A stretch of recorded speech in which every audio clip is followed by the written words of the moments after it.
Hey guys, this is Rudy for Best to Investor. I thought what we should do for a few minutes is take a look at the upcoming US election. We're just a couple of days away. Today is Saturday. It is October 31st. The election is on November the 3rd between the incumbent, Donald Trump, and ex-Vice President Joe Biden. In particular, I want to look at three different topics: energy, financials, and healthcare. These are areas where we can contrast the two candidates quite easily. And then, of course, we can also kind of tap into the record for President Donald Trump for the last 4 years.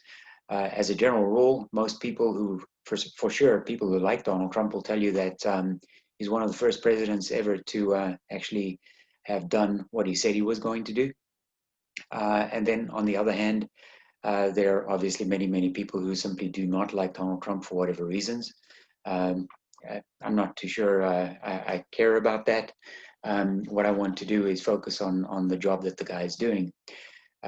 Contrasting that with Joe Biden, for example, I can quite comfortably offer that this is a man who's had a 47-year career as a politician.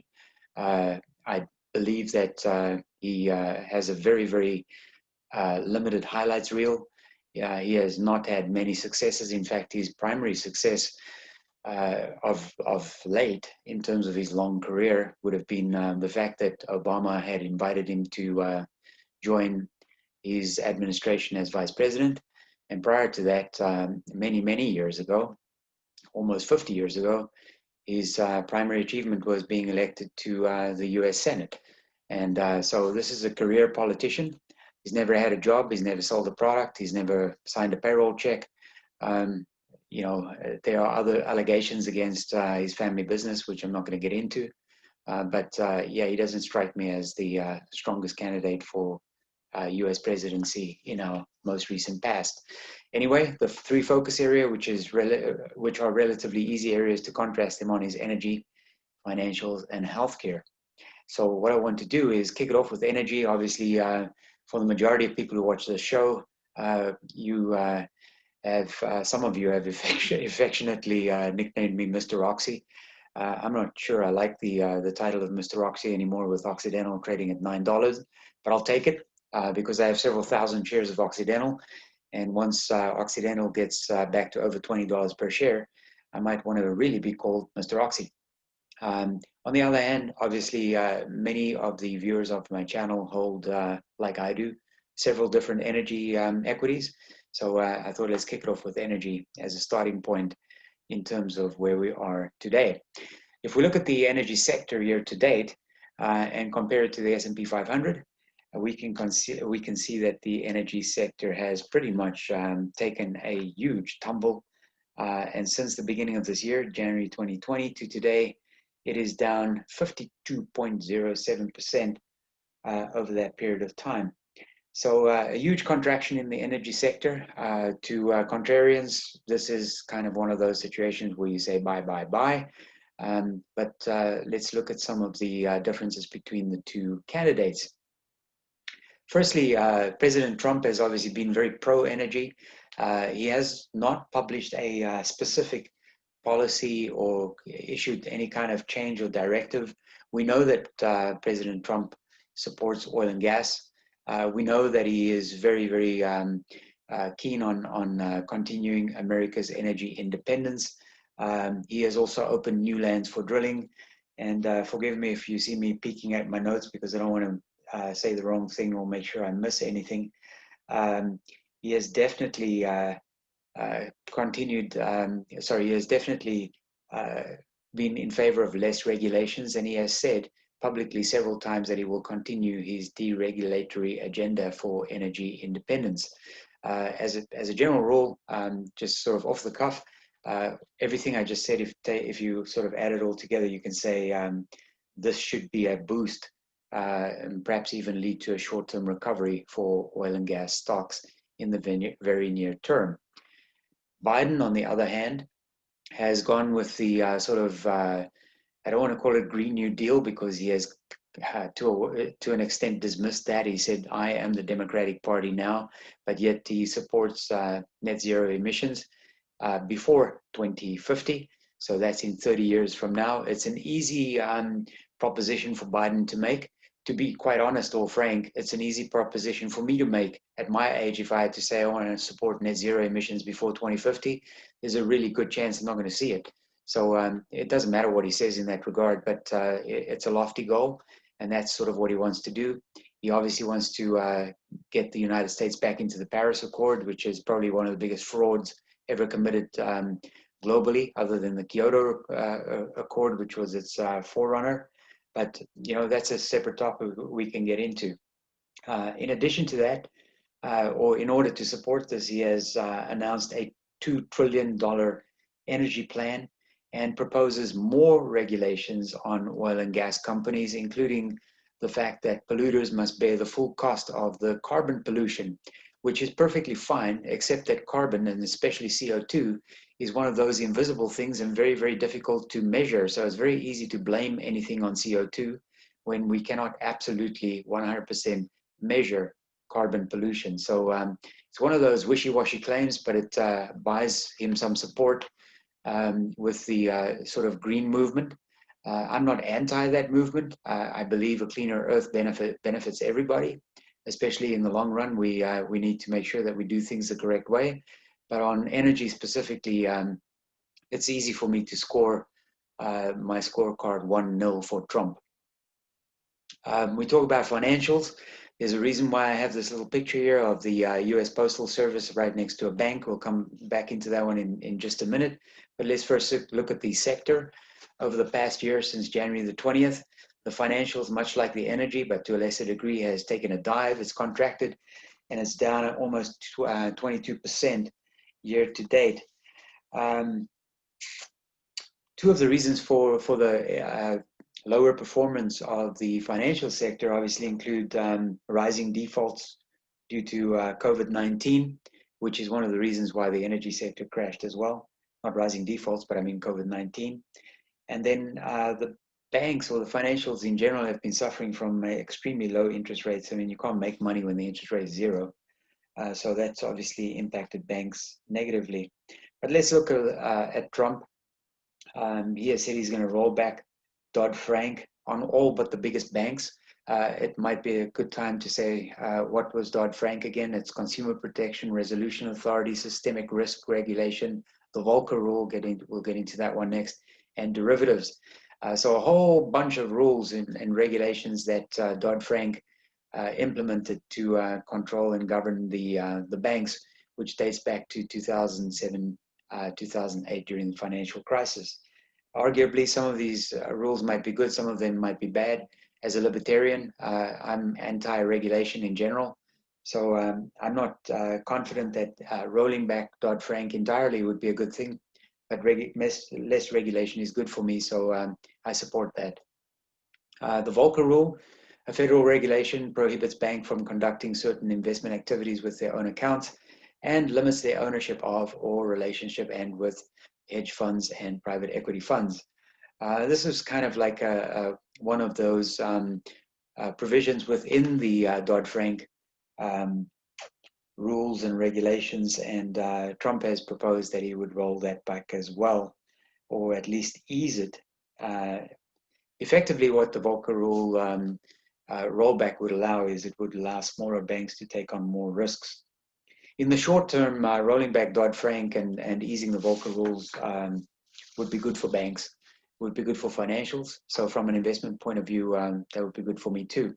If we look at Biden, on the other hand, he's taken the opposite course to that. He's basically saying he will strengthen and protect Dodd-Frank. It's almost like just a pro-regulation statement. I'm not sure what he could actually necessarily do to strengthen or protect Dodd-Frank, except that maybe you could argue that any provisions that were already rolled back by Trump, Biden could reinstate again because he seems to like government regulations. In addition to that, he has also, this is Biden, said he favors a financial transaction tax.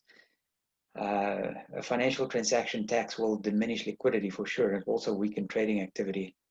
which also comes back to the concept of more regulations. The other thing that Biden said, I'm jumping the gun here just a little, let me just go back for a second. He's proposing that people should be able to bank at the post office. This takes me back to my youth. When I was a kid, we used to go to the post office with our piggy bank, literally, and they would open the piggy bank because they had a special key, and they would have a little savings book, and they would write down in your little savings book how much money you had saved. So if you had like $1 or $2, you'd have a little book, and then next time you have like $2 or $3 and $4 or $5 and so on. By the time you get to $10, you feel like you're rich. But basically, what Biden's proposing is state-run competition against banks. So financials would have a really tough recovery under Biden. So on that one, I'll score Trump 1-0 easily against Biden. Healthcare, this is an interesting topic. So what we have here is two guys, again, who are completely at polar opposites, one versus the other. Let's first look at the sector. After the healthcare sector crashed in March, it recovered nicely and is kind of sort of level pegged with the S&P 500. In fact, it's slightly up at 3% higher than the S&P 500 at the time I made this presentation. What will Trump do? Well, the first thing is most of the criticism against Trump has been the fact that Biden and surrogates for the Democratic Party consistently accuse him of not wanting to protect people with pre-existing conditions. And it doesn't matter if he has said it 20, 30, 40 times that he will protect people with pre-existing conditions. What they do is they keep saying the same thing again because they feel if you say it often enough, then it must be true. Kind of like the same way they said, if you like your doctor, you can keep your doctor. It turned out not to be true. Anyway, what Trump wants to do is he wants to lower prescription prices. We already know he's done that anyway with the most favored nation clause. He definitely wants to scrap Obamacare. And that's a kind of an easy victory for Trump because the majority of people in the United States, so in other words, eligible voters in the United States, absolutely hate Obamacare. It's just viewed as a tax. And that's not my opinion. That was the opinion of the federal Supreme Court. If it weren't for the fact that they agreed that the government has the right to tax people, Obamacare would have been scrapped. The criticism against Trump there, other than the fake criticism about pre-existing conditions, is the fact that Trump does not seem to have a clear policy on what exactly would replace Obamacare. From a COVID-19 point of view, his focus is predominantly on a vaccine, as opposed to any focus on or some investment in tracing or testing for COVID-19. I guess you get to a point where, once everybody's had COVID-19, you could argue, why on earth would you need to keep testing? And anyway, the more you test, the more cases you find, and the lower the mortality rate becomes. So it's debatable there whether his strategy of focusing entirely on a vaccine is the correct way to go or not. I'm kind of indifferent on that one. My focus primarily is on scrapping Obamacare, which is a tax. What would Biden do, on the other hand? He has said a number of times he would strengthen Obamacare. Now, at the risk of sounding overly critical against Obamacare, and maybe in this particular instance, overly critical against Biden as a candidate, Biden has flip-flopped so much. Let's ban fracking, let's not ban fracking, let's ban all fossil fuels, and let's not ban fossil fuels. Now he will strengthen Obamacare. Who knows what he will do? If he had to win the election, I'm not entirely sure he knows what he wants to do either. I think he just wants to win, which is fine. Everybody wants to win when they play a game. What he has said for sure is he wants Medicare for all who want it. Well, that's an interesting point too, because that's socialized medicine, or at the very least, it's a significant government intervention in healthcare. Now, you can argue on one hand that protects the people who are most at risk, and on the other hand, you could argue, and I can provide lots of facts for this statement I'm about to make, but pretty much anything that government has a hand in is an epic failure.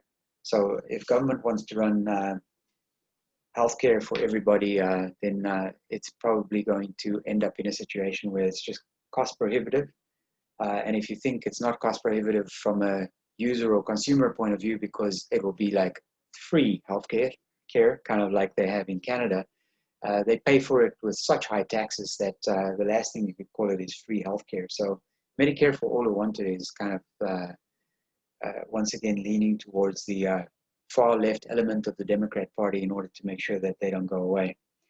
On this one, I scored Trump 1-0 easily too.